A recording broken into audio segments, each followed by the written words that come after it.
Piotr will arrive at 5 o'clock in Los Angeles. Oh. And they said that as soon as I arrive in Orange, he called me, perhaps he come with for dinner.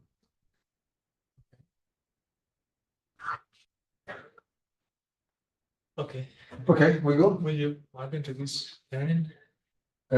We have to begin the recording. I said it right. Already. Let me see. Let's see. Yeah, it is recording. I Present, it's not. Go, go. You want to do? No, please, yes. Okay. Go. Okay, so informally, as it is usual, it's really a pleasure Karen Parshall with us, anyone that made even a little bit of history of mathematics last decades, also. Karen by names and by papers and by also responsibility within mathematics. So usually there is this typical expression that you use, a leader scholar man. I think that in this case is really appropriate to indicate Karen Parshall. So it's a great pleasure to have her here, and she will present a talk on topology in the Northeast America, a tale of two camps. For Karen, what is usual in seminar is to have a very approach. If you want to be formal, okay, respect, you are willing, but usually if there are questions, this is the way in which usually we work if it is not for you. And also the other questions, normally this means 1 hour presentation and then discussion, but instead of 1 hour and 1 hour, wait, what do we do? So, freedom is the rules.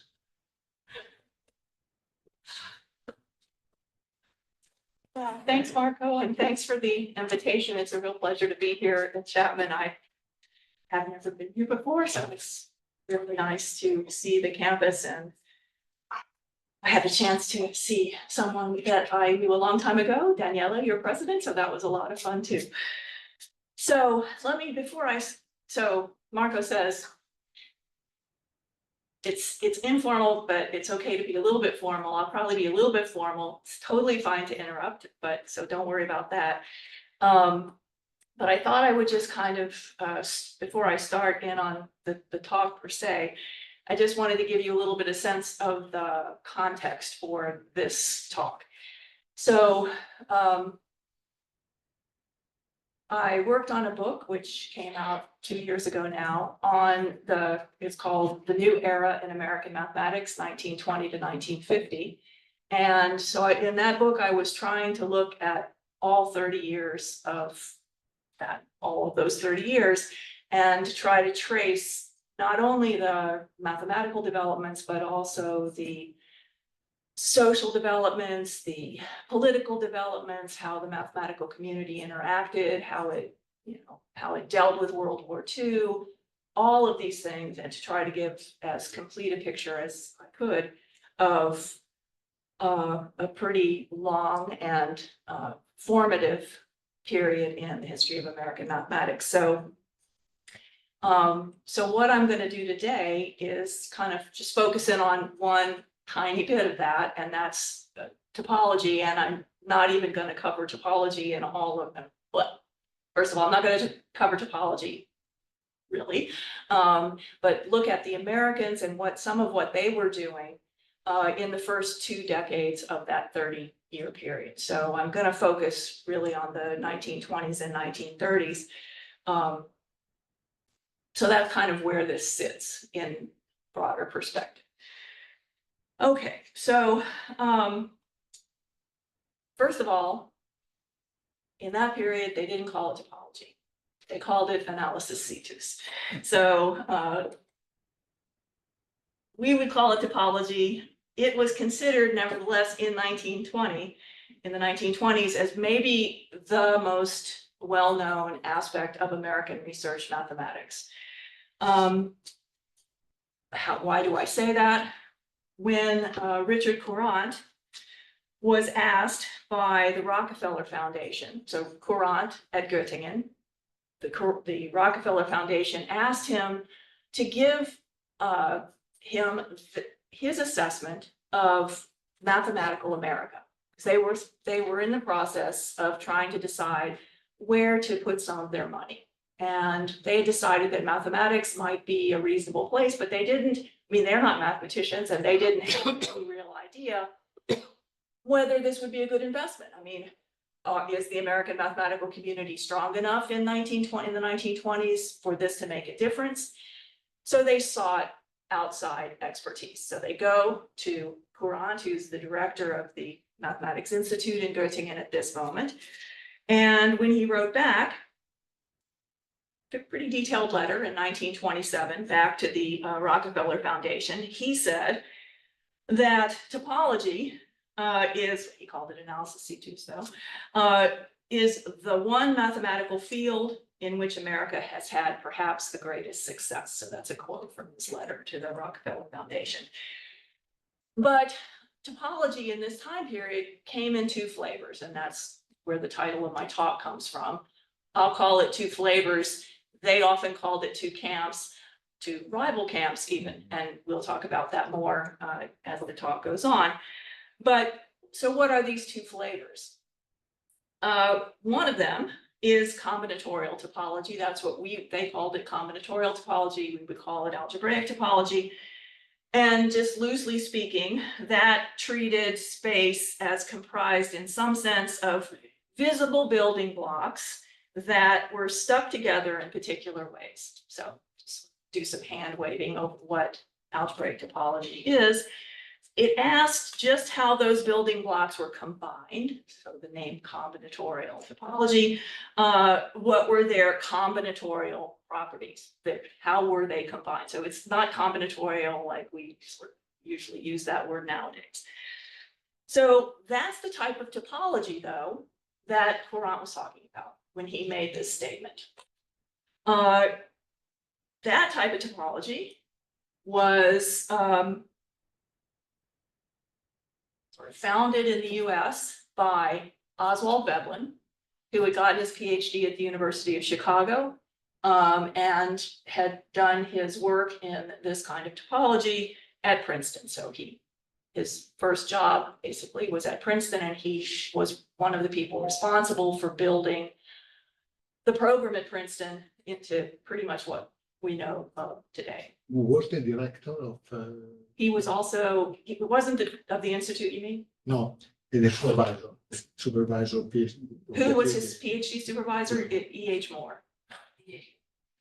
So, so Veblen is largely responsible for this sort of the institutionalization of algebraic topology in the United States in the 1920s.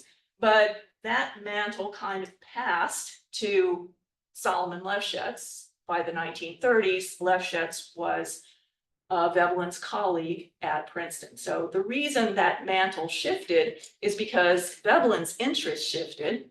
And also in the 1930s, Veblen was one of the founding faculty members at the Institute for Advanced Study. So everything about his career kind of changed a little bit in the 1930s. Okay, so that's sort of, yeah. Jose. This algebraic topology is what we understand today as algebraic topology. Yes, it is. It is.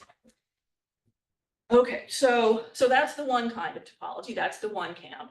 What's the other camp? Well, this other camp, it wasn't on Courant's radar screen at all. He didn't mention it. It's not what he mentioned. He mentions Veblen, he mentions Lefschetz. This is the kind of topology he's talking about. But the other kind is point set topology. And so totally ignored by Courant. This kind of topology, I mean, it's what we still call the one set topology. It looks at space microscopically. Again, I'm going to be really general. And as a collection of sort of invisible points, and it focused largely on continuity considerations from an axiomatic point of view, and was developed in the American context, especially thanks to the efforts of R.L. Moore. Okay, so R.L. Moore, another student of E.H. Moore, they weren't related, except maybe distantly. So he and Veblen, R.L. Moore and Veblen, were graduate students together at the University of Chicago at the same time. Moore comes out of that as a point set topologist, and Veblen comes out of that more as an algebraic topologist.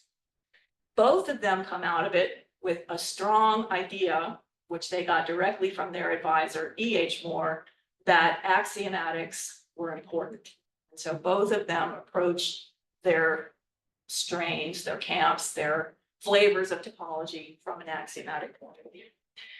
So R.L. Moore starts his career at, well, doesn't start his career, but he has some sort of passing jobs, and then settles at the University of Pennsylvania before moving to the University of Texas in Austin in 1920. And that's really the institution that he's most associated with, and where he did most of his training of graduate students. Okay, so each of these types of topologies sought to isolate those properties of space that are preserved under homeomorphism, that is, under the action of a continuous one-to-one and onto map with continuous inverses.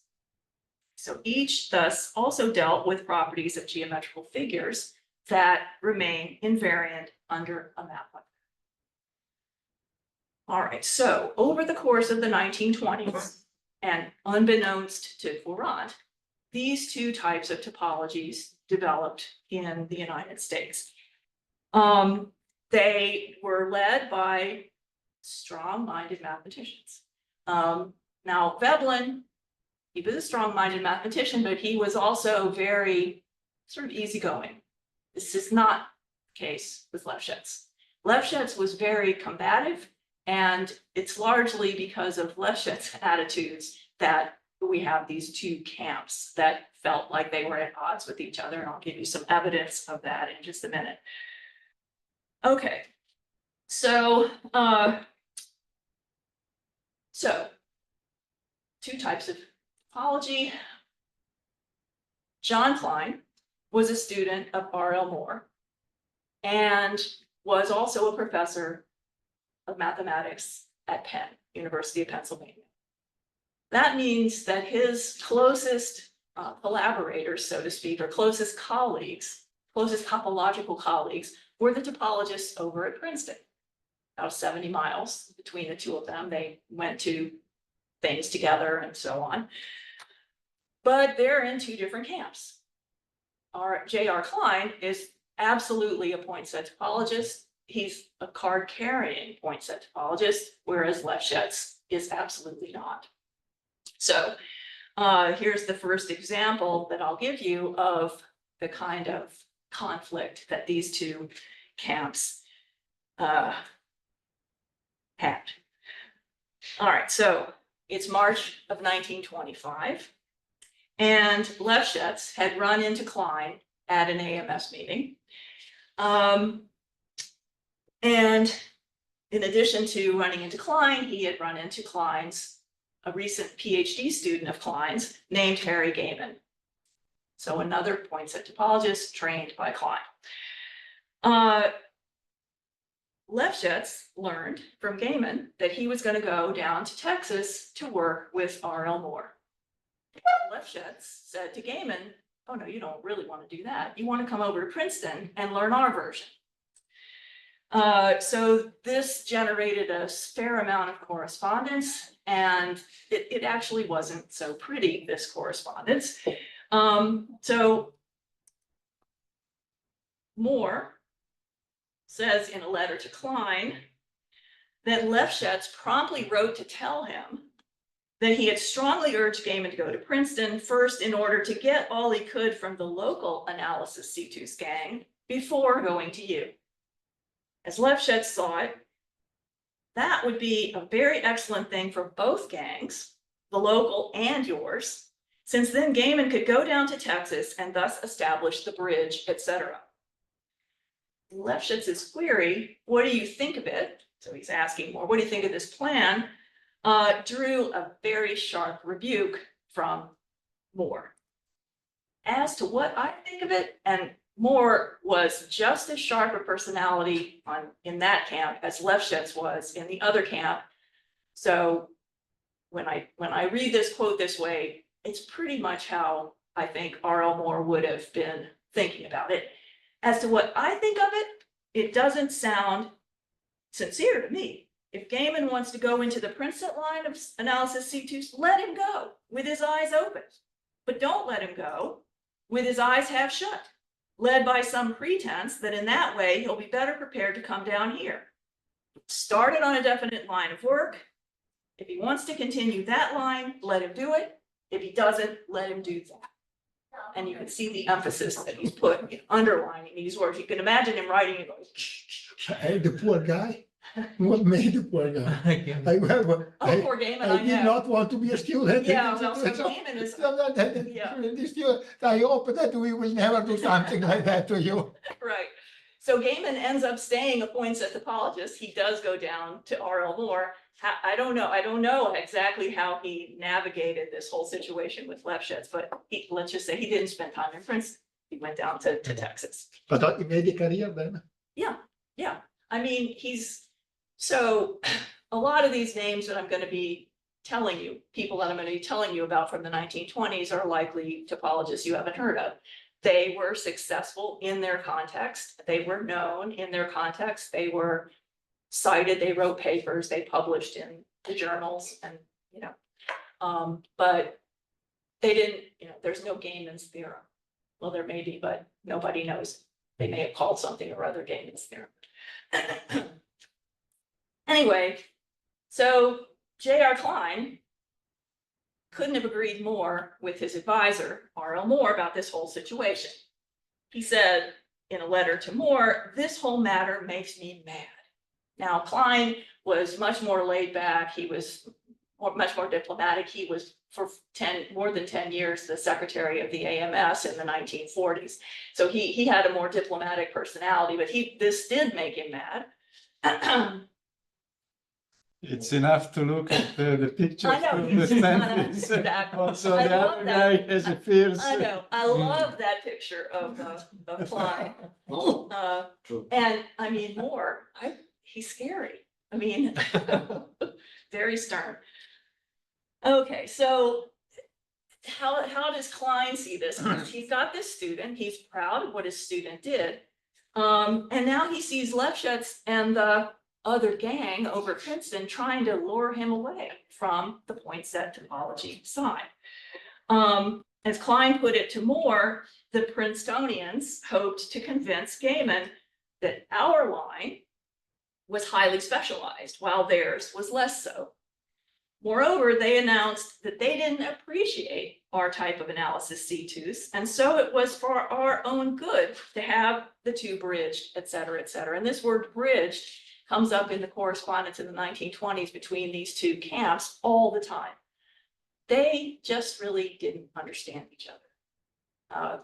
They were doing things differently. Lefschetz and his crew didn't really want to understand what R.L. Moore and his crew were doing, and vice versa, with one exception that I'll tell you about in just a second.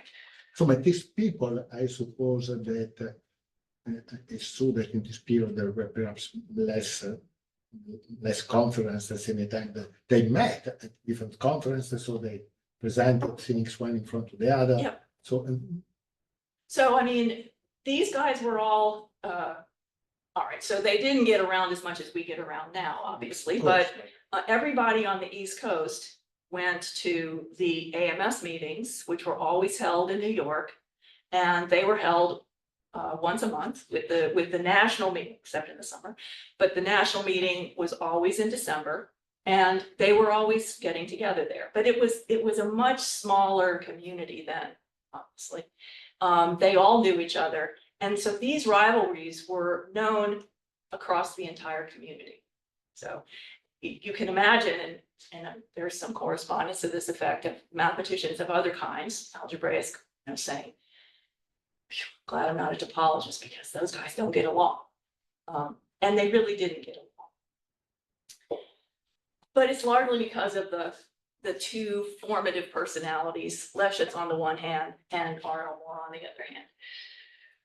Okay. And both of them were topologists, of course, but they had also other interesting mathematics. This was the only thing that they. For R.L. Moore, only point-set topology, nothing else besides point-set topology. For Lefschetz, he was an algebraic topologist. He was also interested to some extent in geometry, and later in his career, he went into differential equations. So he was a more flexible mathematician, but R.L. Moore, it was his brand of point-set topology. All of his students had to learn exactly that, and you were either with him or you were against him. So very interesting character. Okay. And Moore studied in Chicago, you said. Is that Yeah, right? both Veblen and Moore, they were students together there. And they were friends, but it was kind of hard to be a friend with R.L. Moore, actually. Pretty easy to be a friend with Veblen, but not so much with R.L. Moore. Okay, so in 1925, the correspondence shows this sort of flare up of the rivalry. 3 years later, in 1928, it becomes apparent again. So in that spring, another one of J.R. Klein's students, this one named Thomas Benton, again, someone you've not heard of before, he earned his Ph.D. for a dissertation called On Continuous Curves, which are homogeneous except for a finite number of points. And undoubtedly on Klein's advice, he had submitted a paper based on his dissertation to Lefschetz, who was editor of the Annals of Mathematics. Now, to say that Lefschetz was not enthusiastic about Benton's paper would be an understatement. And Klein was absolutely furious at the treatment that his student got at the hands of his topological rival. Because for Klein, this was personal. Lefschetz wasn't being fair, he didn't think. And I mean, the Annals was one of the only games in town as far as publishing was concerned. So what journals did we have in the United States? We had the American Journal of Mathematics. It's the oldest one that we have, founded in 1878. We had the Bulletin, we had the Transactions, and we had the Annals. It's basically what we had. So they could always have gone abroad to publish, but that's not really what they were about. They were trying to build reputations at home and build an American mathematical community. So that it was important for them to communicate with each other. But hold that thought, because they were also trying to make an impact abroad. Talk about that in a second. Okay, so Lefschetz not thrilled about Benton's paper. And Klein described the whole situation like this to fellow point-set topologist Raymond Wilder. And we'll talk about Wilder in a minute too. Wilder was another student of R.L. Moore. He got his PhD, whereas Klein got his PhD under R.L. Moore at Penn before Moore moved to Texas. Wilder got his PhD at Texas and was a follower of sort of Moore and his way of doing things for a while. Okay, but anyway, Wilder is going to come into town. He's going to come to an AMS meeting in New York. And so Klein writes to him and sort of filling him in on this situation with Lefschetz and this paper of his student Benton. And here's what he has to say. Now notice, this is from the letter. He consistently misspells Lefschetz's name. Lefschetz. And I think it's on purpose. I mean, he knew perfectly well how to spell Lefschetz's name, but he was ticked. Okay, so. Because if one day in 100 years someone will read my email, he will find any sort of misspelling of anything. Yeah, well, So I recognize the But there's a situation. difference, Marco. This is consistently. This is consistently misspelled, and Marco, you are not J.R. Klein. I know, but Anyway, so what does he say? Lefschetz tried to tell the man that his results were all old and had been obtained long before by combinatorial methods. In other words, the algebraic topologists already knew all this. It took about a half an hour to show that the theorem of Lefschetz was untrue. I was certainly about as sore as could be and wrote Lefschetz, telling him very frankly what I thought of his unwarranted criticisms of the work in continuity, that is point set topology, point set analysis situs. Although I waited for 5 days, this is the diplomat in J.R. Klein, I waited 5 days before writing my final letter so as to say nothing in the hour of anger that I might regret later, and thus made my letter convincing but polite. Lefschetz got my letter, and when he saw that he was caught, lost his temper and sent me one of the damnedest letters, so I wish you could have been there to see some fur fly. I didn't answer that letter that was so abusive, and so matters still stand, although we had some beer together and very diplomatically kept off dangerous ground, much to the disgust of the other members of the beer party who knew of the controversy. So unfortunately, I haven't found that letter, the awful one that Lefschetz wrote. But anyways, this is Klein's account of it. So the imminent arrival of his mathematical brother, Wilder, in New York for this AMS meeting prompted Klein to enlist Wilder's help in, as he put it, this is a quote from another letter, upholding the side of the continuity analysis situs group against the onslaughts of the ever bubbling Lefschetz. So at that point in time, Wilder was a self-identified point set topologist. But he was nevertheless much more open-minded than either Klein, his academic brother, or R.L. Moore, his academic father.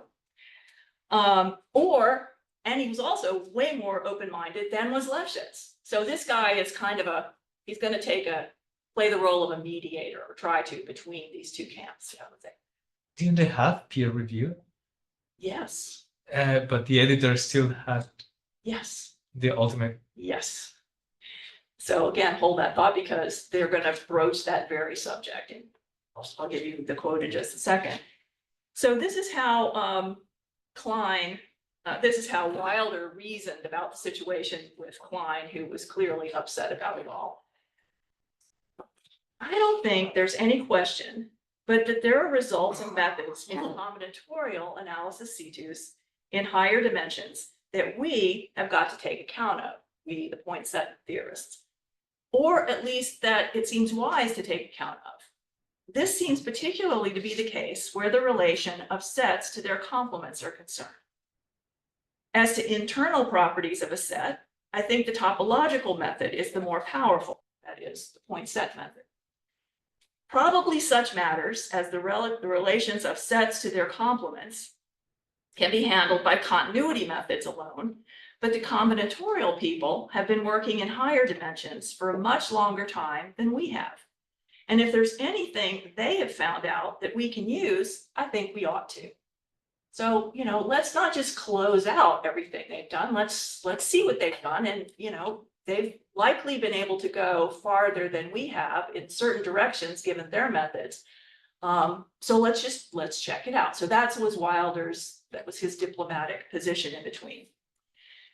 So despite that voice of reason, the rivalry between the two schools had become so marked by the 1930s that Wilder felt the need to devote the symposium lecture that he gave in front of the AMS in Chicago in April of 1932 to what he very carefully and diplomatically called, this is a quote from his talk, the two special branches of analysis situs. So he doesn't call them camps, he doesn't call special branches, acknowledging that they're two sides of the same thing. He sought what he termed a unified analysis situs. Okay, so he's taking on this role as mediator.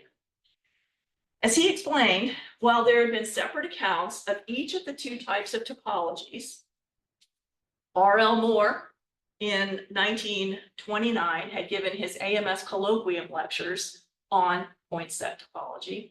And the book from that came out in 1932. That's his famous book. If you do this kind of, if you focus on the 20th century, it's called The Foundations of Point Set Theory. And it was sort of the Bible of the point set theorists for decades. So that came out in 1932. The colloquium lecture given in 1929. The very next year, Lefschetz was invited to give the colloquium lecture, and he gave his on algebraic topology. His book came out that same year, 1930, so it came out even though R.L. Moore's talk was before Lefschetz's. Lefschetz's book came out before Moore's. His book was just called Topology. No algebraic in front of it, just topology. And in each of these two colloquium volumes, they're trying to push their respective points of view. Okay, so R.L. Moore's, it's exactly what you would expect. He starts with a bunch of axioms. He carefully builds everything from those axioms, and proves all sorts of theorems. Lefschetz is all algebraic topology. It's not from an strict axiomatic point of view. It's in higher dimensions. That's not the case with Moore. So, they're very different books. But it's interesting that they come out at essentially the same time. And it's also interesting that the AMS Colloquium Lecture Committee recognized that if they're going to invite one of these topologists to give a talk, they needed to invite the other one essentially at the same time, because it was well recognized that these were two rival groups. Okay, so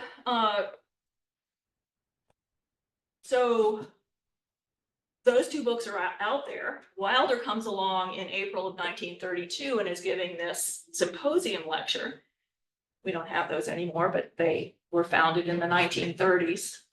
And Wilder was giving one, and he chose to give his on a kind of conciliatory position between these two camps.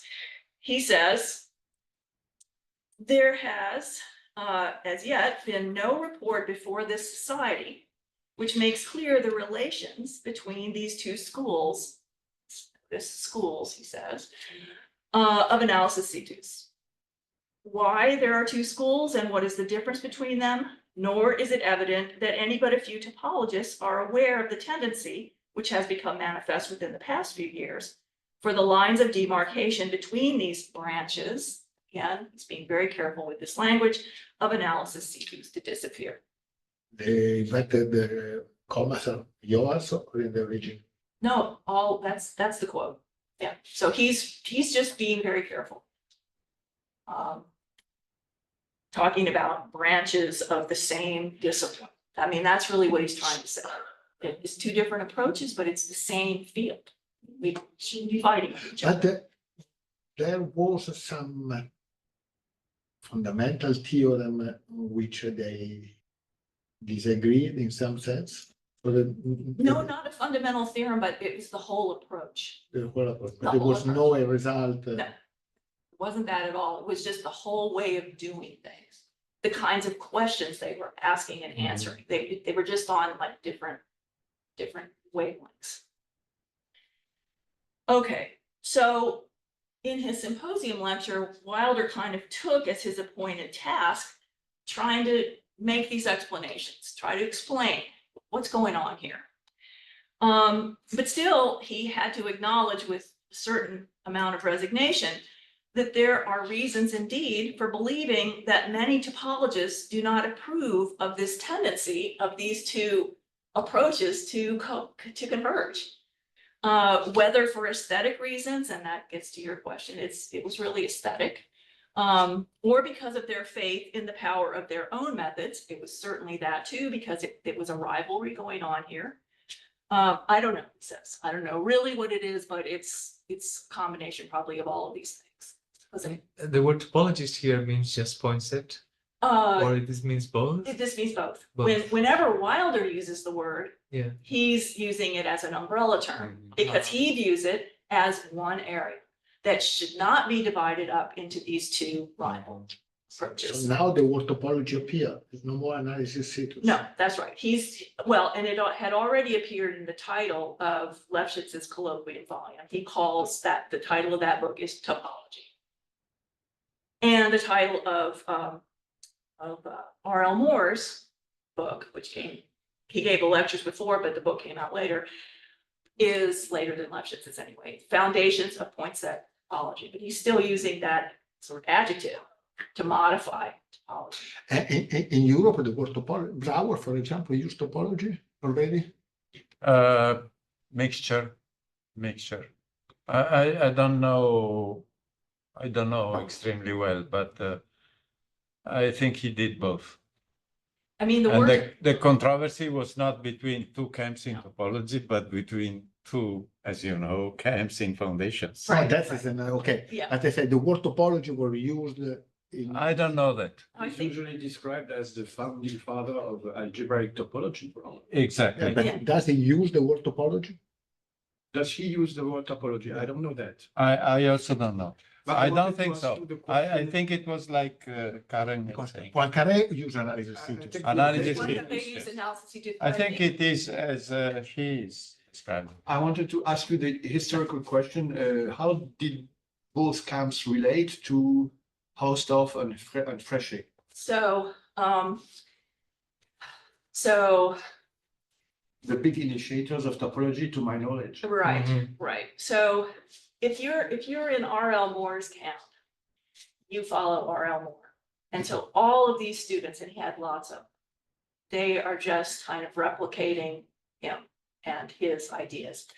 It's not that they weren't aware, and especially later, people like Wilder and others were certainly aware of Hausdorff, for example. And I'll talk in a minute about their awareness of other topologists, European topologists. But the algebraic topologists were much more open. So, but your question is really to what extent were they influenced by? Yeah, Yeah. maybe. I don't know the answer to that. I mean, I'm not an expert in the I history. wanted to bring something Yeah, because please. this morning in Keck Center room 370, I saw the Dugunji book on set topology. Oh, And I remember that I had a close friend who was working in differential topology, Mhm. as he called it, Uh-huh. in the beginning of the 70s. Mhm. And he advised me to look at Dugunji. uh-huh, So, and he also told me that in contemporary differential topology, when we met a problem which was not reducible to local point of view, right. That's what they it turned. brought a very consistent Right. new difficulty, Right. which is related with this conception of R.L. Moore. yes, R.L. Moore, yes, Yeah, that's as you right. said it. Yeah, exactly. So, yeah, I mean, it's complicated. It's messy, this whole, So for my friend, at least, it was clear that there was nothing incompatible Right. between the two views. right, exactly. So for some Dugunji people, was working there. Where? Yeah, that's it was another question. I don't know. You don't I know? also don't know. You know where? No. No, I don't know, but I can say. Yeah, we can Google it. You can I Google don't this. even know the name from which country it could come. Okay, so. Anyway, but one more point, following up to your comment. For these guys, differential topology was something completely different than that none of these guys, Yeah.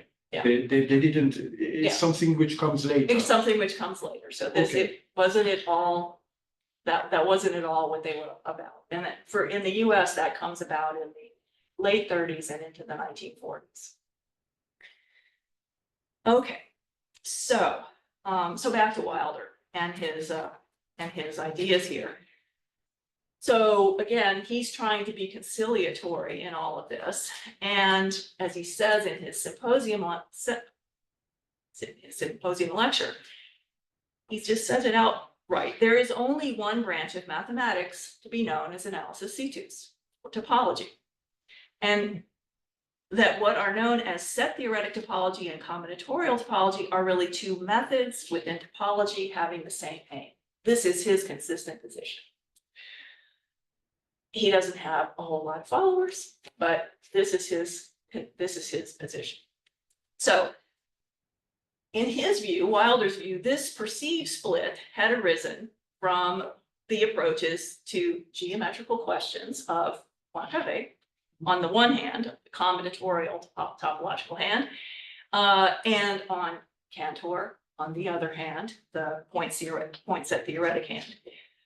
Both were interested in understanding, as Wilder put it, the properties of point sets that are invariant under topological transformation. They're interested in the same thing, but they have different ways of going about looking into it. The combinatorialists tended to treat properties of sets in the large, while the point set theorists focused on their properties locally. Wilder saw limitations in both of these approaches. In higher dimensions, he explained, properties in the large become so complicated that the set theoretic method hasn't been successful by itself. Okay, so his advisor, R.O. Moore, would have just punched him if he had heard him say this at the symposium lecture, but anyway, this is his view. While the combinatorial method is restricted to closed sets of points or to compact spaces, and there's no evidence as yet that it can be expanded so as to take care of the topology of non-compact sets, excepting, of course, certain particular cases, such as the complements of closed sets in Euclidean n-space. In his paper, in his talk, Wilder showed, among other things, how many of the theorems of the set theoretic topology concerning the separation of space are only special cases of combinatorial topological methods. So he's very consciously sort of showing how these really are just the same thing, just kind of two different ways of looking at it. So two different methods may have emerged in topology, but they could reach the same ends. That's the sort of the moral of his story. So for that reason, Wilder considered the present situation of a division into two schools as the greatest menace to the future development of topology, a division which fosters a lack of true perspective, unscientific animosity, and an unnecessary delay in the progress of our investigations in the structure of space. I can totally hear him saying this because he's caught in the middle, trained by R.L. Moore. But at this point in time, when he's giving this lecture, his own personal research interests are shifting to algebraic topology. And he's always being caught in the middle. He's still loyal to R.L. Moore, even if he thinks he can be a jerk sometimes. All of R.L. Moore's students are his colleagues nationally. They're coming to him, as we saw Klein come to him and say, help us to get these algebraic topologists to understand. But the algebraic topologists are coming to him and saying, you know, what are these point set people doing? So he's definitely caught in the middle. Okay. I remember Moore was teaching in Texas at Austin. In Austin. Yes. And Wilder was Michigan. Michigan. And Michigan. Klein? Pennsylvania.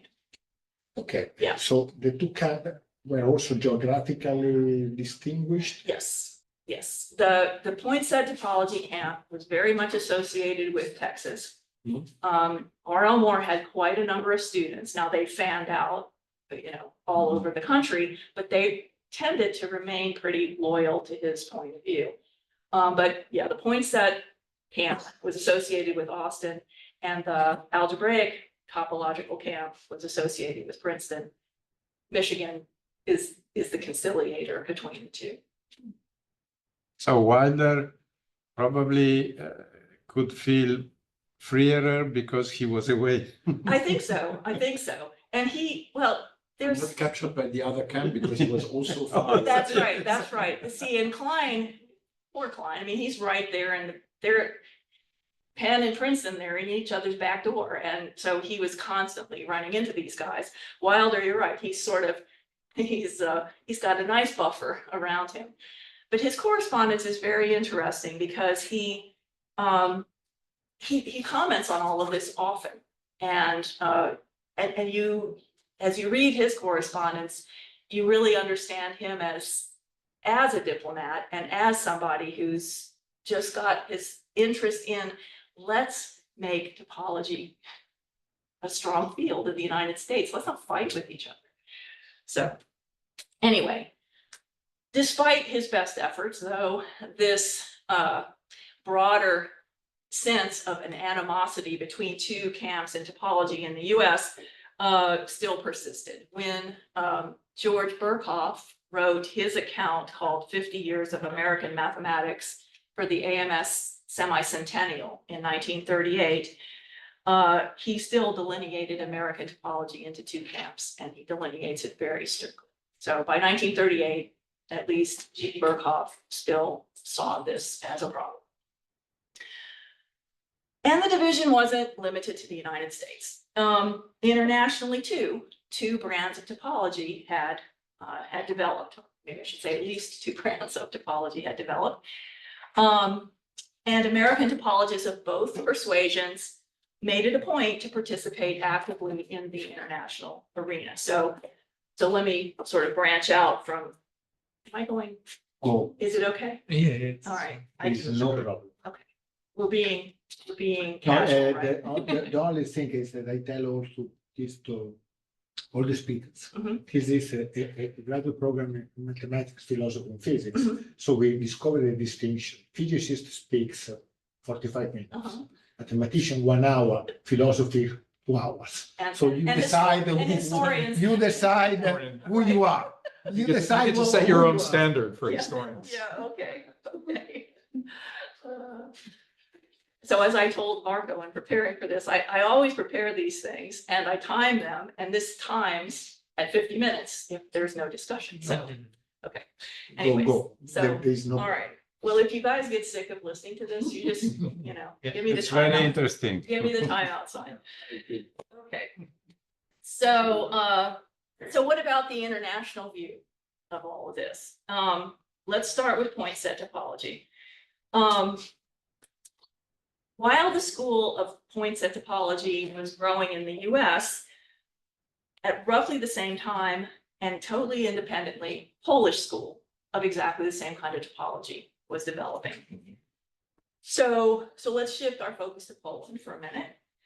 As everybody knows, a country long divided, Poland had produced a number of mathematicians of note, but in the early decades of the 20th century, there was a clear sense that Poland lacked the mathematical esprit de corps to put itself on the international mathematical map.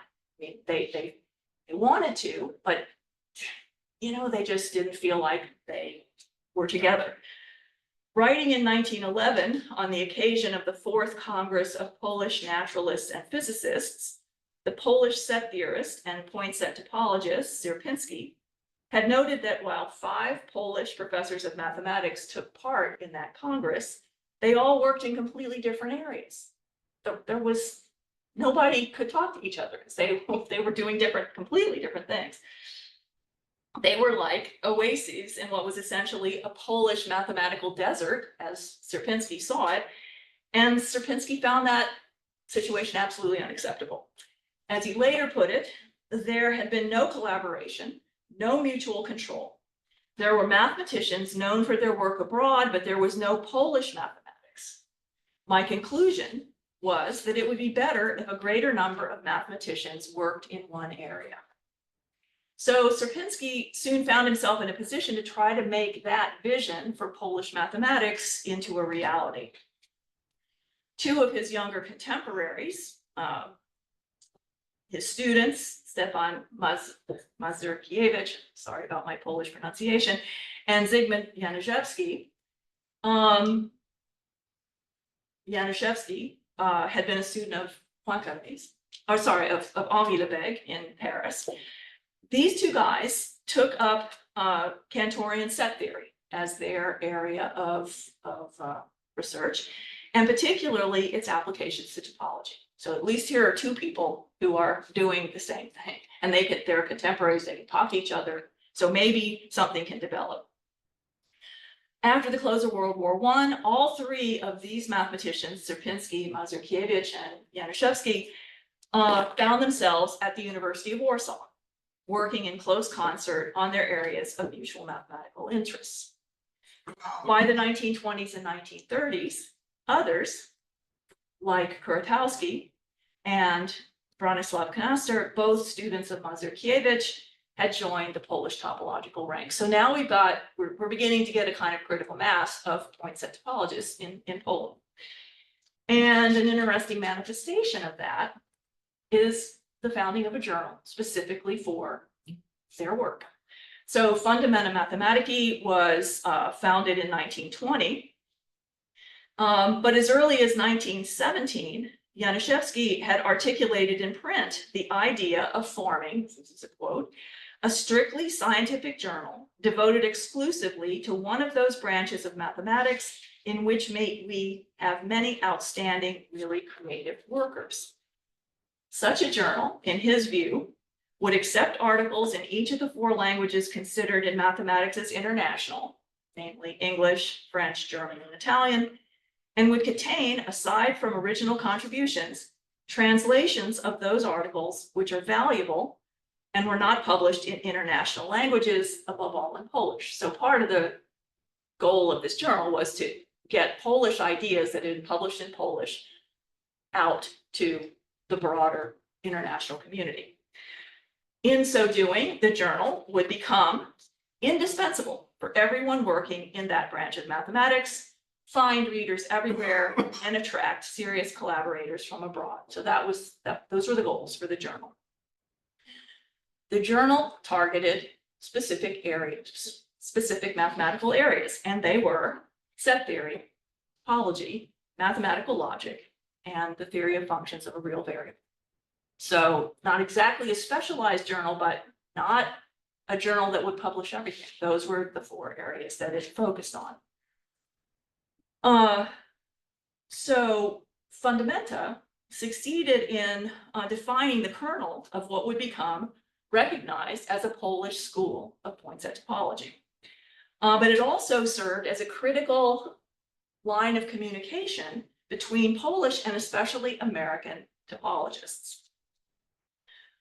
Okay, the third volume of Fundamenta appeared in 1922, and from that volume on, American point set topologists were regular contributors to Fundamenta.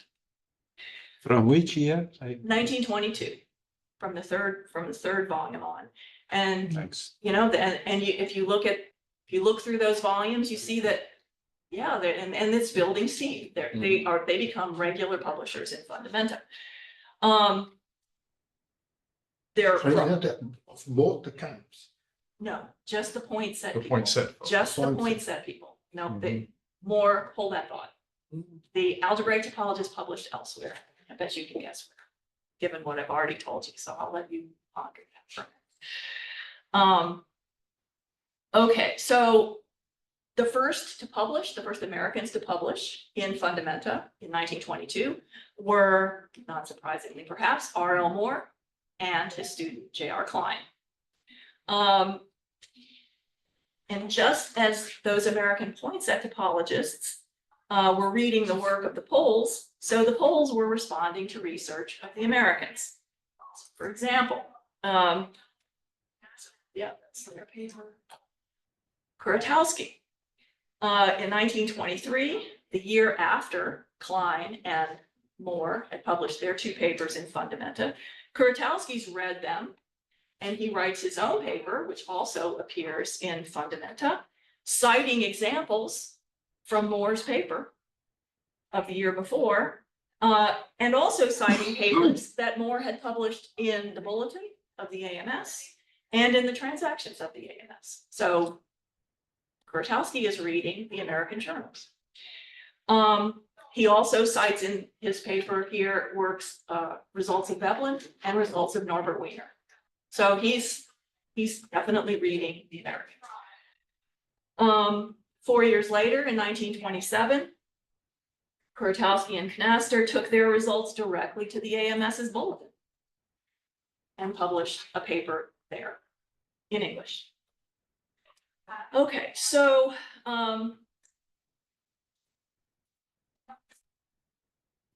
so there's this interaction between the two groups, the Americans and the Poles. By 1929, Kuratowski's eye had also fallen on the work of Gordon Wyburn, another one of R.L. Moore's students at Texas, and wrote a paper in Fundamenta, several applications of cyclic elements of Monsieur Wyburn. I mean, he's responding directly to results that Wyburn had published. Okay, so maybe I'll skip the details there and just leave it at that. He's responding directly to what Wyburn's doing. And it wasn't just, they weren't just sort of corresponding with other or interacting with one another through the printed word, they were meeting each other.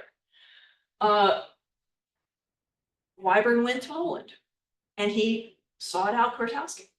William Ayres, who was another student of, he was a student of Klein, so another poinsett topologist, and ended up being a colleague of Wilder's at Michigan, he went to Poland as well and sought out Kuratowski. Kuratowski came to the United States and sought out topologists of both kinds, went to Princeton. You know, he came to America to sort of take, get his own personal read on the situation here. Okay, so all right, so this journal Fundamenta had really done a lot to cement poinsett topology, and it's recognized as having done that in the sense that the years between the 1920s and the 1960s in the literature is referred to as the golden age of poinsett topology, largely because of this journal and the interactions that they had there. But still, the rivalry in the US exists. So this goes back to Marco's comment before, where were the algebraic topologists published?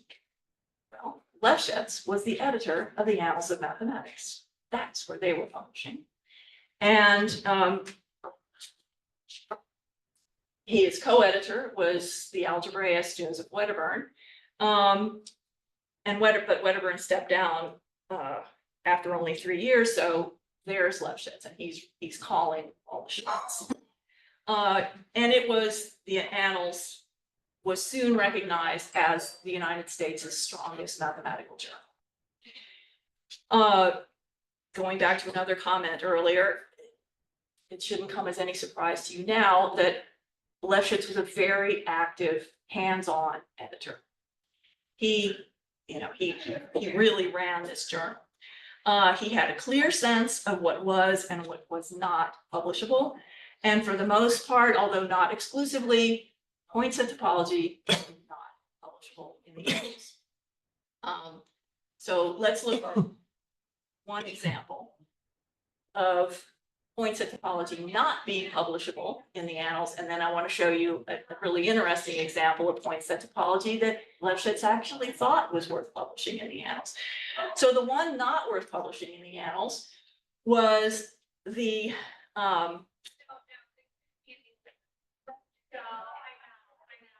a paper based on her master's thesis.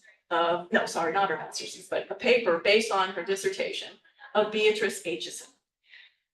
She had been Wyburn's second Ph.D. student at Johns Hopkins. So Wyburn was at Johns Hopkins and he left Hopkins in 1935 and came actually to the University of Virginia, where he turned what was a total backwater math department into a research department. Anyway, what about Aitchison's work? So she was looking at this concept of regularly accessible. So a point P is regularly accessible from a point set M, provided all points of M sufficiently near P be joined to P by arbitrarily small arcs lying in M except for P.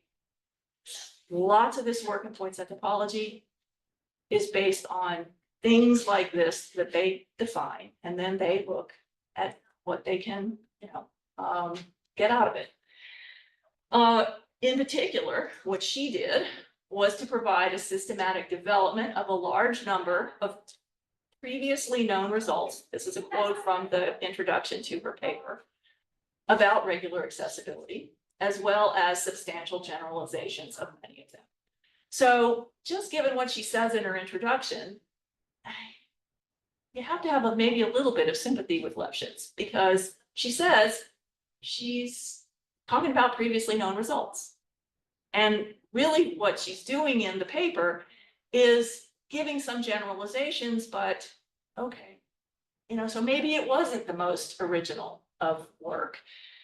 And it didn't fare well in the refereeing process. Somebody asked about whether things, was it you, Jose, about peer review? So was it peer reviewed? Well, not exactly. Lefschetz decided it wasn't up to snuff, and he left it to his second in command, at that point was Einar Hille, the analyst, to deliver the bad news to Wyvern. Okay, and this is how Hille puts it.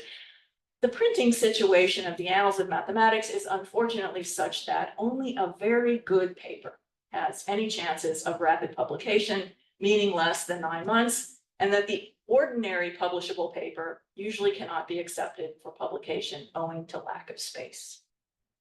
Okay, now, is Hille just being disingenuous here or not? He's actually a little bit disingenuous, but he's also being realistic. This is in the early 1930s. This is during the Depression. Funding for journals there had never been a lot of funding for journals. It was hard for things to get published at this point in time. The AMS was cutting back on its support for journals, et cetera. People were canceling their subscriptions because they couldn't afford it anymore. It was harder to get, it was fine. They were in financially straitened times. Was that the whole story? No. What he's saying here is not false, but Lefschetz didn't like the paper. And so the paper wasn't going to get published. What's interesting, one thing that's interesting about this quotation is notice the two categories of papers, the very good paper and the ordinary publishable paper. So by rejecting Aitchison's paper, that put it in the category of ordinary publishable paper. To get into the annals at this point in time, to get into the annals now, it has to be a very good paper. Okay, so again, going back to the idea of peer review, Wyvern writes back and says, look, why not send the paper to someone thoroughly familiar with and active in our field, such as Moore, Klein, Wilder, Ayres, and ask them to referee it before passing final judgment. But that didn't get anywhere. But you can see he's saying, look, send it to a referee who knows what we're about. It seems clear, there's no paper trail on this particular paper that I've been able to discover, but it seems pretty clear that it didn't get refereed by anybody but Lefschetz, and he just looked at it and said, I'm not going to publish this. Okay. Did anything have to do with the fact that she was a lady? So that's a good question. Maybe. There's no evidence one way or another, but to sort of get at your question a different way, women were published in this journal with Lefschetz as editor. And there was a woman on the editorial board. So, were there a lot of women in the American mathematical community at this point in time? No. But if the paper, the way I like to put it about the American mathematical community at this point in time, if the mathematics merited it, it didn't matter what your gender was. Okay, but it was, of course, harder to get your foot in the door if your gender happened to be female. Okay. So what about Aitchison's paper? It finally did appear, but look where it appeared. Fundamenta, which was, totally open to this kind of work. Ordinary publishing. Yeah. It's Well, a nice expression. yeah, I exactly. should use it. Okay, so if the Poinsett people aren't publishing in the annals, and they're publishing mostly in Fundamenta, where are the algebraic topologists publishing? They're publishing in all the American journals. They're publishing in the American Journal, the Bulletin, the Transaction, and the Duke Mathematical Journal, which was founded in 1935. So they're publishing everywhere. They've got more American outlets sort of open to them than, well, it's not that these outlets, except for the annals, were closed to the Poinsett topologists. The Poinsett people were also publishing in these places. In fact, Wyburn was one of the editorial board members of the Duke Mathematical Journal, so that kind of became a place for the Poinsett people to publish in the US. Okay, so Aitchison's an example of Lefschetz looking askance at Poinsett topology. Here's an example of Lefschetz not looking askance at Poinsett topology. So William Plater was the third African-American to earn an American Ph.D. in mathematics. And he successfully defended his doctoral thesis in 1933 and saw it in print as topological immersion of Peonian continua in a spherical surface in the Annals in 1930. Okay. So by Lefschetz's lights, then this was a very good paper because it was published in the Annals. In it, Plater generalized results, among others, of Kuratowski on Peonian continuum. That is, so what's a Peonian continuum? It's the notion of a continuous image of a closed interval. Okay. Now, Kuratowski had determined necessary and sufficient conditions for such a continuum, with the additional assumption that it contained only a finite number of simple closed curves, to be homeomorphic to a subspace, a subset of the plane. That's what Kuratowski did. What Plater was able to do was look at the analogous problem in the next higher dimension. That is, in characterizing the Peonian continua as homeomorphic to a Euclidean two-sphere. Plater was a student of J.R. Klein at Penn. And Klein described Plater's result to R.L. Moore this way: it's the best thing I've ever had done under my direction. Okay, so he was very impressed by Plater's work. What did he do? He found necessary and sufficient conditions for this homeomorphism. So extending Kuratowski's work. Okay, this result really excited all of the topologists in the US, in particular the Poinsett people. The correspondence is full of, I mean, I remember sitting in the archives and reading about this guy Plater and this wonderful result, and I'm thinking, who is this guy? I never heard of him before. He's very, very interesting case, especially given that he's African American in the 1930s. He had a self-funded research year with Wilder at Michigan in 1936. And was presenting new results in a session on topology held in Durham, North Carolina, as part of the joint annual meeting of the AMS and the MAA there. Now, over the summer, before that talk in December of 1936, Plater lived in Washington, D.C., and one of the stops on Kuratowski's American visit was Washington, D.C., and the two of them got together and talked. So he met with Kuratowski and they talked mathematics, talked topology. They specifically discussed ideas for how to handle this case, Peonian continua not embeddable in a spherical surface. And Plater got the results, and it too was published in the Annals. Again, a very good result apparently then. And we don't need to just infer that Lefschetz thought it was a really good paper because Lefschetz was presiding over the session in Durham in which Claytor gave the talk. And in writing a letter of recommendation for Claytor, he called this paper the best in the session, and that it was reflective of a noteworthy line of investigation with good chances of continued success. He was impressed by this guy. And Wilder continued to be impressed, calling Claytor one of the most promising young men in the field today. So this looked like a really good start to a good career in mathematics for William Claytor. But let's think about the time frame. The middle of the 1930s. This is the time that we're still in the middle of the middle, but the Depression is still very much a factor. Jobs are scarce.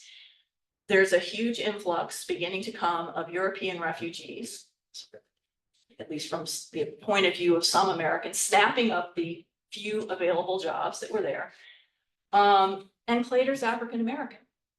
So basically the only places open for him were historically Black colleges like Howard University or University of West Virginia State University.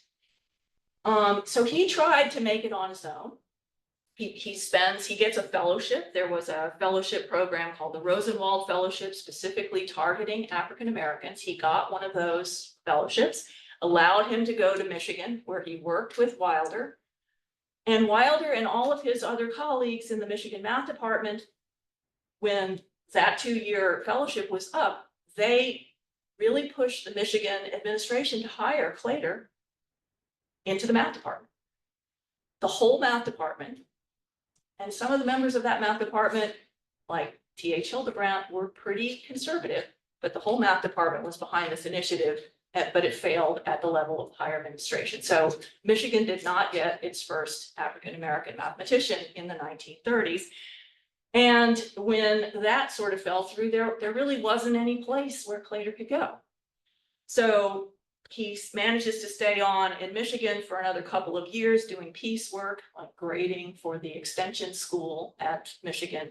And then World War II is breaking out and he enlists, serves in World War II, gets out of the military and takes a job at Howard University.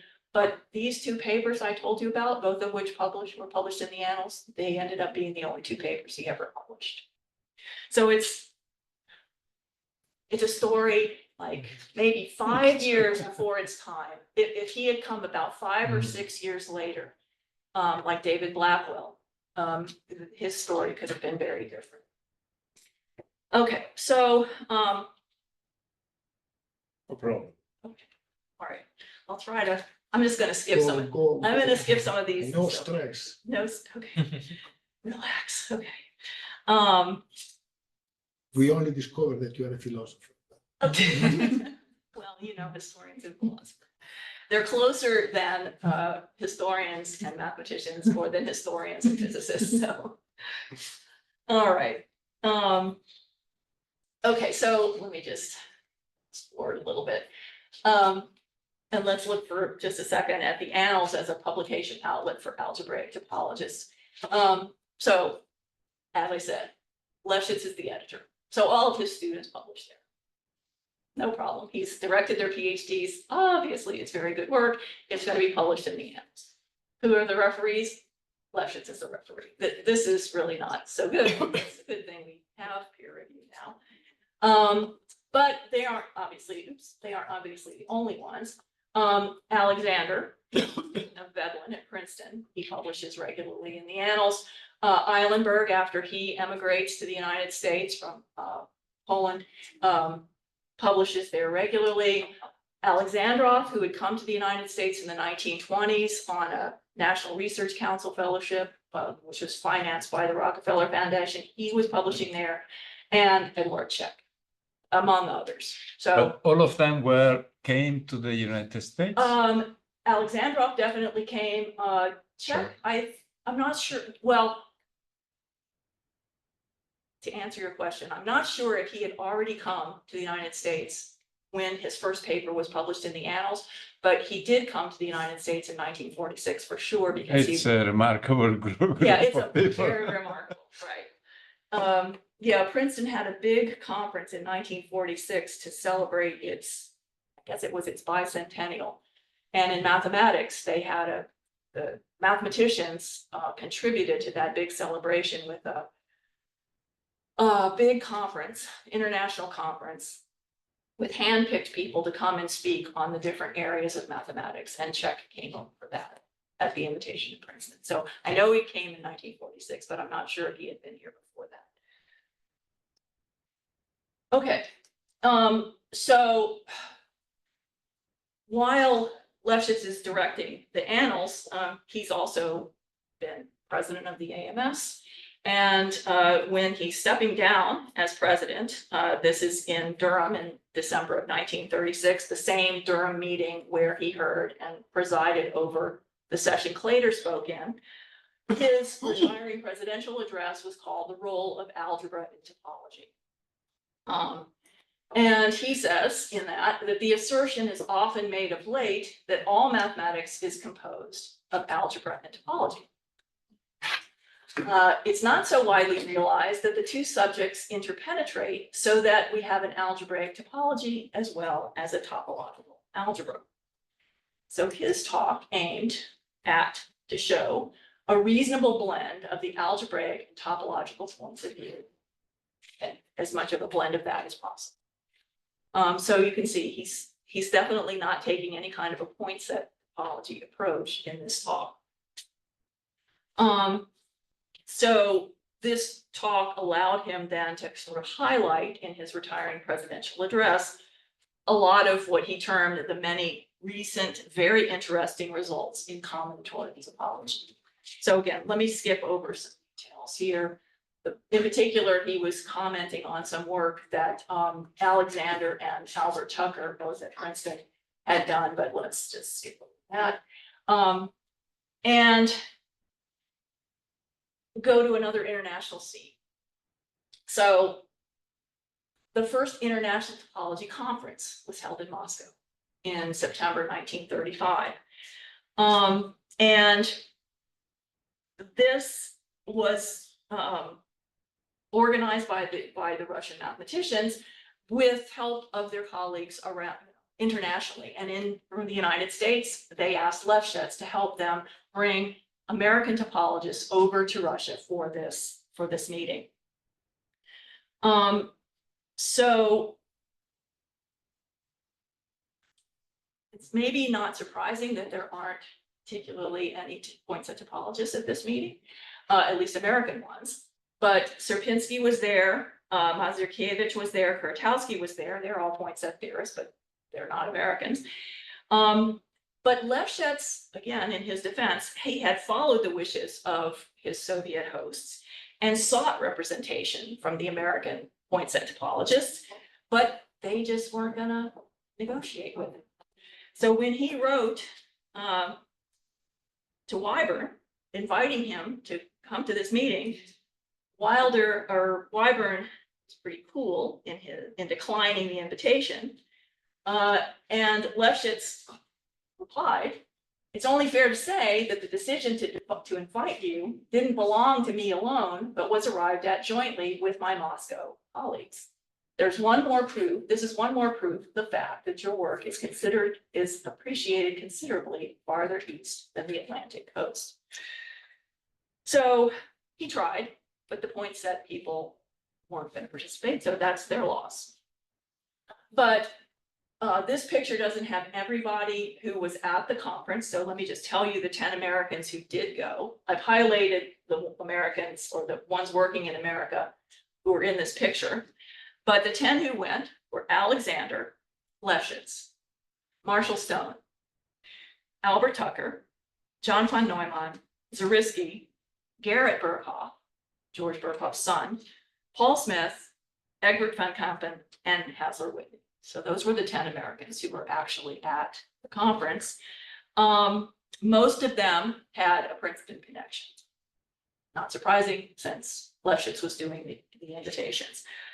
But as Whitney put it, in characterizing the meeting, the conference as a whole brought most of the world leaders, that is, in the combinatorial direction, into a conversation that had far-reaching repercussions. So I won't talk about the repercussions, but it was really at this meeting that, for the first time, these topologists internationally had a chance to be in the same room together and talk about what they were doing. And what they discovered was that several of them were doing the same thing. And so that caused them to collaborate, bounce ideas off of each other. And Whitney described the atmosphere this way: from the reputation of these mathematicians, those present sensed that there must be something real going on, but it was hard to see what it might be. I mean, it was all brand new and it wasn't developed yet. But one of the things that came out of it was cohomology in different forms. And they recognized, well, I'm doing something. It wasn't exactly called cohomology then, but they were doing it from different directions. Okay, so let's get through some of this. Anyway, so it was the two who came in conversation with one another, in particular were Kolmogorov and Alexander, and they discovered they were both pretty much doing the same thing.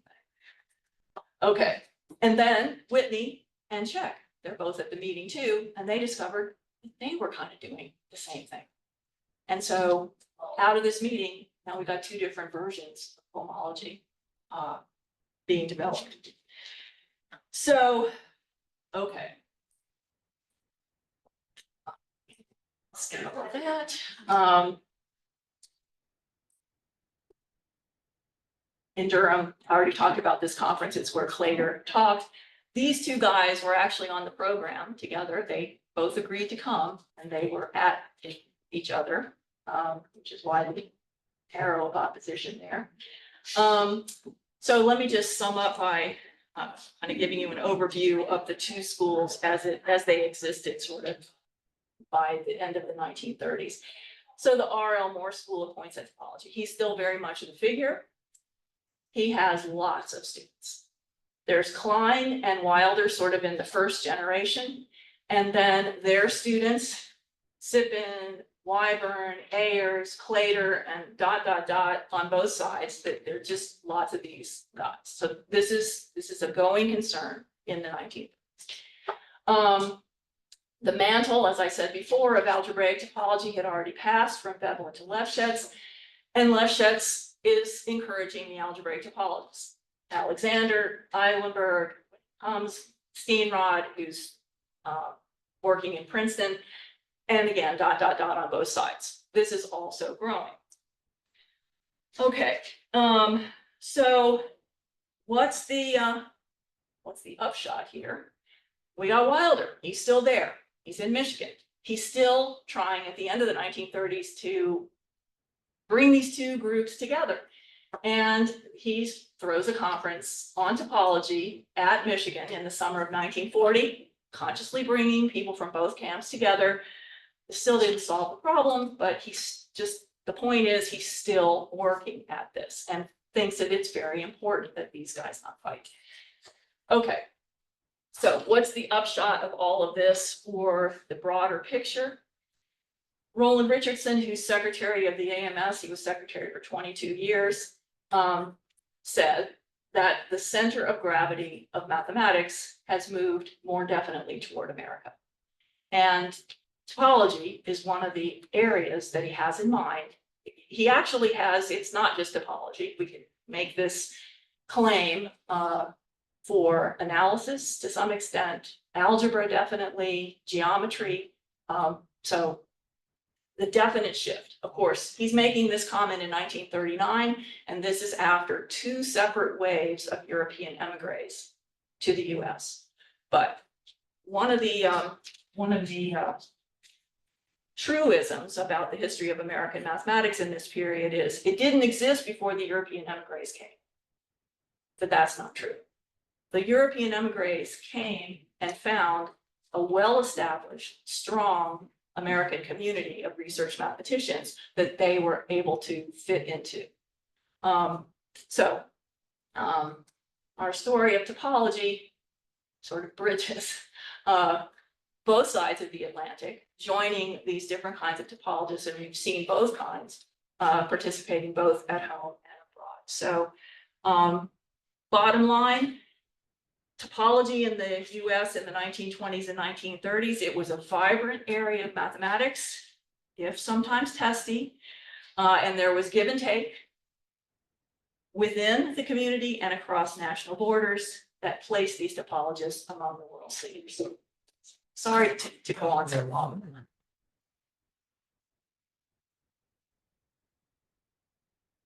Well, thank you very much. Jean-Michel. Well, I have two reactions again. The first one is about the description of the two camps. Yes. Because in what you said to us, it's very clear that there is a big advantage of the combinatorial camp. Yep. Which is that they are going in the direction of category theory. Yes. And we see Allenberg and That's right. Senior, for example. That's right. So I think I wanted to underline that. Yes, no, it's definitely true. And remember, I mentioned that in the literature, the golden age of point set topology is 1920s to 1960, because they weren't going in that direction. And I mean, you put your finger right on it. Yeah. So I have a second comment and then a question. Okay. The second comment is about the Polish school. Because I remember I read when I was very much younger and much more intelligent, I read a book of Urewicz, Okay. who in the book he defines topologically dimension, generalized dimension at the topological level. Mhm. And it's extremely interesting.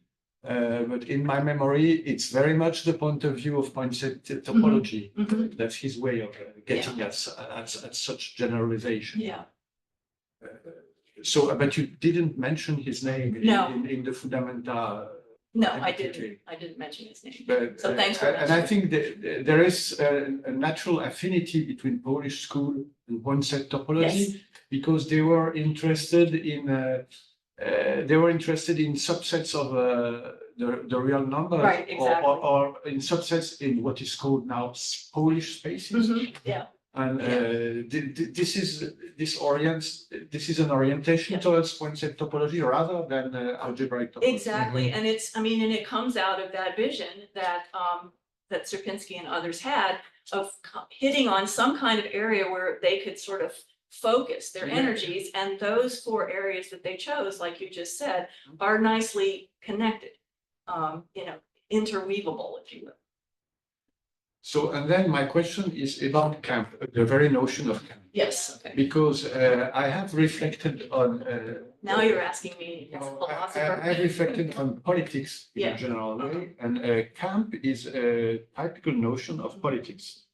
And if I'm correct in understanding camp in politics, the notion of camp is when you create a group by picturing another group as negatively. Mhm. The enemy. But is that the case in this rivalry? Because So do they picture each other? negatively, I didn't have this impression listening to you. yeah, so They rejected papers. what? They rejected They rejected papers. papers, they rejected the point of view of each other, so negative in that sense. But There's, without theorizing the other group. without what? Because you described Lefschetz Yes. as completely rejecting anything coming from one set. Well, he didn't reject- Not always. because Right, we he have didn't the reject Laters. counter example of Clayton. Right, right. But he doesn't come with a theory of what point set typology is and why it should not exist and why it is bad. So I think that he was just wedded to his approach. And because he controlled the reins of the journal, he Yeah. wanted to make, I mean, it's political. Yes, It's political. yes, that's the power side of Yeah, that's the politics. power side. You're Yeah. right. So, I mean, so does that help? answer your Yeah, I question? think because I always thought that there are two sides in politics. Mhm. You may see politics as the region of power and Mhm. relations of Yeah. power, Yeah, or you can see it as this particular way of behaving Mhm. where you are belonging to groups Right. so far as you are picturing negatively another group. right. So I think if we take those two possibilities, this is more a power struggle within an evolving community that's just in the 1930s, 20s as well. Being having the opportunity of actual money coming to them. And so it's the publication venues that either opens up the community to your ideas or it closes the door on it. And with the money, well, you either get the sabbatical leave or you don't. So it's political. They're political camps. Just briefly, shouldn't we check online to see if Gemma or someone else has a question? Oh, Yeah, I have a question. I also have a question, but okay. Sure. Yeah, really fascinating. So I have a philosophical question. Okay. But it has a direct historical. Okay. It's a historical question motivated by philosophy. Okay. One way you could individuate mathematical subject is by the questions that they raise and the Yes. concepts that they Yes. use. So, and then from that perspective, they're just different, related but different mathematical subjects. So the question would be, you would think that maybe they are the same mathematical subject if there's theorems or results that are proved by the different approaches. So there was something like that in that first case or one of the early cases. right. So did that happen a lot?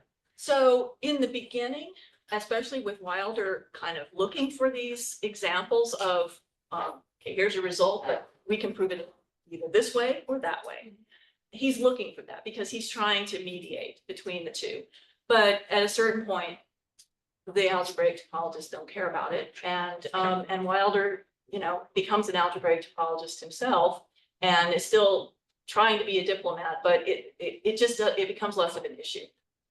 But yeah, It's so it's not as if mediation. you get in Mathematicae Yeah. and the Annals of Mathematics, the same theorem proved in different ways. Oh, I don't know the answer to that. It could, not that I know of, Because but my sense would be it wouldn't be, just because they have different questions that they're attacking. yeah, but some of the questions could be proven in either context. Okay, but there's not a famous case of that. No, not that I know of. That doesn't mean that there isn't a famous case of that, just not one that I know of. Right, sure. Right. Seems that Richard. Hello, has a yes, question. His hand. Oh. Am I on? He did raise Oh, his hand, so. I see. Uh, So, how do I Am do I, it? I am think I on? that Yes. you're able to speak. Okay. Yes. Richard, can you hear us? And if you can you speak and see if we can hear I you? am speaking. Can you hear me? Can you not hear me? Able to hear him, but Maybe he's not there anymore. Yeah, Does it say maybe. he's there? no. Can you write on the chat? Maybe we could see the chat. Yes. Hang on. Maybe he's. Sorry, I didn't. Yeah, I'm sorry, I was not aware. can I have my question? Yeah, sure. Totally. Thank you very much. So, Sorry, no four color problem came up. no problem. Berkhoff came, so it's okay. I feel confident. So yeah, I think it goes a little bit on the same vein as Jean-Michel's question, but I had a question here. So where did the Rockefeller money go to in the end? Right, but that was because you started talking about Yes, right. the Rockefellers coming to Europe and asking, and then I would like to know if there. So this is the historical question. If there is this tracking, if it is possible to track in this dispute, where was the money going through, and like the material elements that could explain. Yes, but what's interesting is, I mean, despite the fact that Rockefeller was being advised initially, but that's just initially in 1927 by Courant, who didn't know anything about the poinsett side of things, they definitely, they've got their act together. They develop other contacts to advise them. And both kinds of topologists are getting Rockefeller money. Yeah, it's Rockefeller money that brought Alexandrov to Princeton. It's Rockefeller money that sent Wyvern to Poland. Mhm. They're, Okay, so it was like yeah, well spread. yeah, it was, I haven't done a Mhm. looking exactly at that question, but I would say that they weren't showing any favoritism there. Okay, okay. And they had very deep pockets, so it basically, it's not that they funded everybody who Uh-huh. applied, but they funded a lot. Yeah. And then I have a more philosophical one. Yeah, may I? Okay. About this idea of the versions, right? And the camps. So you start with camps, you say, I prefer flavors. And then I was like making a list of all the expressions, right? You know, It's true. kinds, versions, Mhm. line, type, groups, schools, methods, approaches. And then I like Veblen using gang. Mhm. I Yeah, really like gang. that was Lefschetz who Yeah, used gang. Yeah, okay, I thought I was Veblen, but Yeah. yeah. And then school and branches. So my point is, because at a certain point, someone, I think it was Wilder, talked about like, perhaps it is static, right? Mhm. And it is about the faith in the methods. Mhm. So my question is, more recently, there has been some investigations about the notion of styles of mathematical thinking. So I wonder if there's, these discussions can somehow eliminate the dispute, perhaps not historically, but then more philosophically, I don't know. Are you interested in the notion of style as a tool that could explain these differences? I think that's my question. Yeah, I'm not uninterested in style as something that could illuminate this. But you're right to point out, I mean, I guess I didn't ever, let me say it this way. I was trying to keep to the language that the historical figures were Sure. using, and they were using all those different terms. That's because you Yeah, saw yeah, the yeah, quotations, absolutely, right? yes. So none of them uses style. Mhm. So therefore I didn't Yeah, use style sure, sure. either. But are they two different styles? I'd say they definitely are two different styles because they're coming from different, sort of starting points. The points that topologists are just very axiomatically oriented, and the algebraic topologists less so. And so I think one could certainly one could certainly use the notion of style, in the context of the literature that's been developed on it. The idea of method. Yeah, right. And use this as a kind of case study of it. I think one could do that. Sorry, let's see whether we can make Richard speak. Richard, can you try to give your question and see whether we can? Yeah, I've written my question on the chat. Can you hear me? Go. Can you hear me? I've written my question on the chat. Okay, I see the question. And everything is echoing. So let me maybe that off. It's a lot of feedback. Here's Richard's question. He says, I'm a Leibniz scholar, and as you may know, Leibniz had an approach to continuity that was opposed to point set theory and that did not accept infinite collections. Also, he was the founder of the idea of analysis sequence. James Alexander stressed this philosophical difference in his papers. This difference in understanding continuity was at the heart of the animosity between the two groups. He understood combinatorial approach as being faithful to Leibniz's approach. My question is, what happened to this line of approach? Why is point set theory now taken as victorious? Well, I wouldn't say point set was victorious. It was. Yeah, are you still getting two audio overlays? He says he's getting two audio. I think that's because Marco has his phone on. No, I try. I'm trying to. If I. Okay. Just sign out. Okay, go. Now Okay. we can go. So I wouldn't say that that is the case, that the point set people won out. In fact, what I tried to argue is that, in fact, the algebraic topologists won out in this because they, going back to Jean-Michel's point, they had the political edge in all of this. And the point set topologists became, in some sense, more and more insulated and only talked to themselves. to each other in their well-defined camp. So I would say, in fact, that the point set topologists did not. Well, that's interesting. Can you hear me at all? Can you hear me? Can I follow up on that just a second? With just my own. Was he following? Go, Richard. Can you hear me? Yeah. There are two Johns. Okay, I was just going to say that, I mean, if you pick up a book on topology, even algebraic topology, it's all expressed from a point set theoretic point of view. At least all the ones I picked up were. And so I couldn't see that the original animus to the Cantorian approach to continuity had prevailed. So that's really the point. I think there's two different things Yeah. that could be happening. One is a foundational question. So Yeah. amongst others who are algebraic topologists in their research, they write textbooks that give the foundations of topology in a point set form. I think that's what Richard was saying. I see. But in terms of success as a research program, I think the algebraic topologists have won. Right. I think there's another reason, which is not even political. It's simply that point set topology kind of exhausted itself. Right. You ask about separation questions. That's one of the fundamental things you ask about. And there are only combinatorially so many questions you can ask in those things that are really terribly interesting. And it kind of just ran out of steam because there weren't enough good, important questions that seemed to have directly to do with geometry and analysis. Yeah, I think that's right.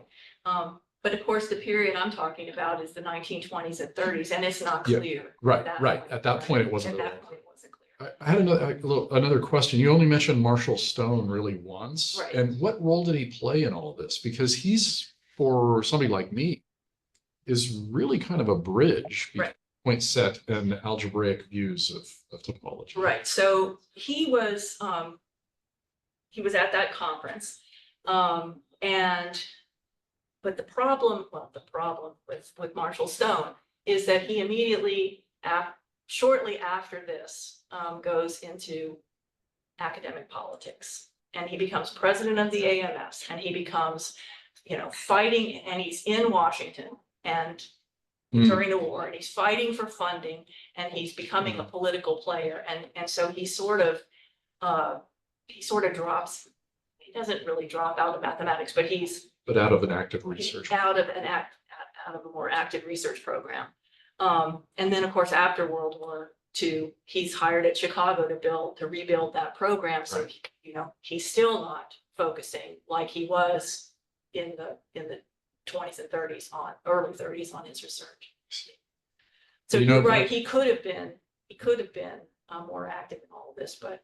Well, on the Washington politics, I'm sure you must know this, but his father was a Supreme Court He was judge. the Chief Justice of He was the the Supreme chief, Court. yeah. So he came by his Washington politics, he did, honestly. and he used them when he was, and his correspondence is fascinating too. He totally uses his parents' connections to gain entree all over Washington in the 40s and when he's trying to do all this. Thank you very much for your really fascinating talk. I was trying to drink every word. Oh, well, thank you. There are many points where I could see sort of a genealogical tree over my head. And I will mention some later if we can talk with more time. But who can interest also other people. Apart from already I mentioned the controversy between Brouwer and Hilbert with the student veil, similar to what you were. Right. So it seems some either a human condition or a human condition of the 20s, perhaps the second, because tension was around. Yeah, definitely. Anyway, the very interesting thing is the connection. I don't know if anybody here knows between a character of your talk, which that you often mentioned, Raymond Wilder. Yes. And the dynamic view of mathematics represented here in the States. I think it is something the United States of America should be very proud of, by an American anthropologist called Leslie White.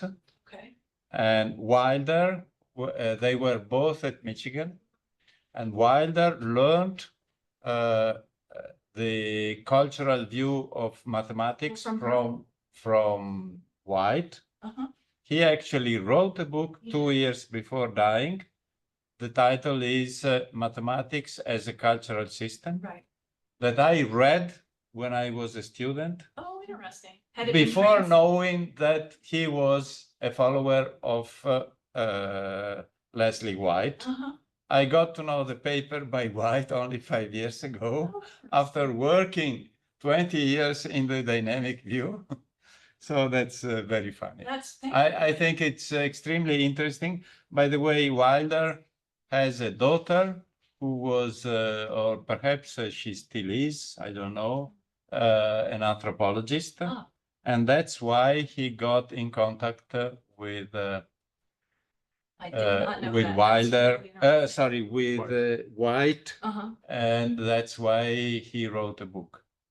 That's really interesting. I think that is very interesting. Yeah, I'm amazed by that. Sorry, we have two questions, not two messages, there's no question, but Okay. thank you for the fascinating talk, Karen. Sorry to have missed being in person by Gemma. And thank you very much for your talk, very enlightening, but now I have to go. Thanks again by Richard. Okay. Now, go. Some much shorter comments, remarks. I sent a paper to Topology, I think, the name of, and I was a bit suspicious. So I wrote directly to the chief editor, who was a lady, and she answered my question, and very honestly, and she said, we are only interested in algebraic topology. Interesting. And mine was not. Mhm. So the division into camps was still active 10 years ago. Uh-huh. 10 years ago. Yes. That's Another interesting. little, always genealogical tree. You mentioned Kuratowski, who was very important. I studied set theory in a book by Kuratowski-Mostowski, written in the 50s or 60s, I think. I also studied topology in a book written by an American, Yeah, you told me John this at Kelly, lunch, but John that's Kelly. a bit out of your time interval. But after our conversation at lunch yesterday, I wanted to make sure, speaking of genealogies, so Kelly was a student of Gordon Wyburn at the University of Virginia. And Wyburn, as I said, was a student of R.L. Moore, so he was directly in that. So, by the way, again, America, John Kelly and Leslie White have in common some difficulties due to McCarthyism. Yes. Closed. Right. Another connection is Per Martin-Leff, whom I consider my second teacher, was a student of Kolmogorov. Oh, okay. So you see, Right. looks as history, but it is there. That's right. We are connected We're to all of still this. influenced by it in the modern day. And is this Wilder you spoke about connected with the movie maker? Not that I know of. I don't think that. You need- Billy Wanted to. Yeah, Billy Wilder, no. Billy Wilder is Jewish, I think, or was Jewish, and Raymond Wilder was not. It's not an uncommon name, but they were not related. Peter. I was wondering if in your research on the R.L. Moore camp branch Style. I mean, his students were largely influenced by what is known as the Moore method. Yeah, they were, some of them. Some of them, yes. And what sort of comments you have about he was considered a racist in the South, and whether this played some role with the Northern camp promoting the opposite? So it's a hard question. I don't think that his political views were that well known at the time. you know, and didn't, I don't think his political views, he was very conservative. There is a fair amount of evidence that we would consider him a racist, but was he considered a racist in the Texas of the 1930s? Absolutely not. Yeah. He was totally typical of the Texas of the 1930s and 40s, which is, I mean, in today's climate, this kind of a question is always hard for the historian because, well, I think it's hard, period. But sure, we can look back on certain things he did, certain things he said. I mean, I've got reading his correspondence, you read things and, you know, makes your hair stand on end, but he's a creature of his time. When we look back at that 50, 60 years later, yeah, it looks terrible, but it didn't so much faze his contemporaries. That said, his students, most of whom were very loyal, like Wilder, even though he sort of split with, you know, he went off into algebraic topology, he still felt very loyal to R.L. Moore. But he and Klein, when they would write back and forth to each other, would often comment on, oh, that's RL, just get up to RL's usual comments. And, you know, he was just very crusty, R.L. Moore. And they all knew it. But they didn't, you know, did they like it? Not really. But did they hold it against him? No. You know, so that didn't really answer your question, but to go back to the other part of your question about the R.L. Moore method, some of them, like Wilder, adopted that method in his teaching. So in the 30s, when he came to the University of Virginia, and then he died in 1960, but all of that time, he did a sort of modified Moore method in his graduate classes. And other of Moore's students, you know, tried to use a Moore method as well. But the people who write on that, the history of the Moore method and whatnot, their conclusion is basically nobody could do the Moore method except Moore. You know, does everybody know? No, what is the Moore method? Okay, so his idea was that you should never read anything. You have to do everything from scratch yourself. And so he would give, you know, some kind of problem. And the students were supposed to go away and not come back until they had solved it. And they weren't, if they hadn't solved it, they weren't even supposed to come into the classroom if the ones who had solved it were talking about it. Because his idea was, unless you did it yourself, you weren't really getting it. So, and he would, if you haven't seen it, I don't know how available it is, but the MAA did a movie in, I think, maybe 1961 or something like that, of R.L. Moore teaching. And truthfully, it's the most boring movie you'll ever watch because he's sitting at the front of the room like this, with his back to the few people who are there, and there's a poor student at the board, and nobody is saying anything. He's not saying anything to the student. The student is, you know, kind of struggling, but that's how it went. And you either got it or you didn't. So, I don't know. The students could not communicate each other. So they weren't supposed to talk about no collaboration. So they weren't supposed to read any books. They weren't supposed to talk to each other. They were supposed to get it.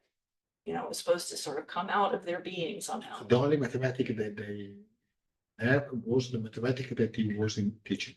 The only mathematics that the student was supposed to know was the mathematics that he was teaching. Well, if they were in his class, they took other classes, of course, but he never taught anything but that brand of topology from his, you know, his own books and everything. So very, very insular. Thank you for coming. Bye-bye. You don't come to dinner? No dinner? No, I don't feel well enough. Thank you. Ciao. Okay. Okay, thank you very much. Thank you so much.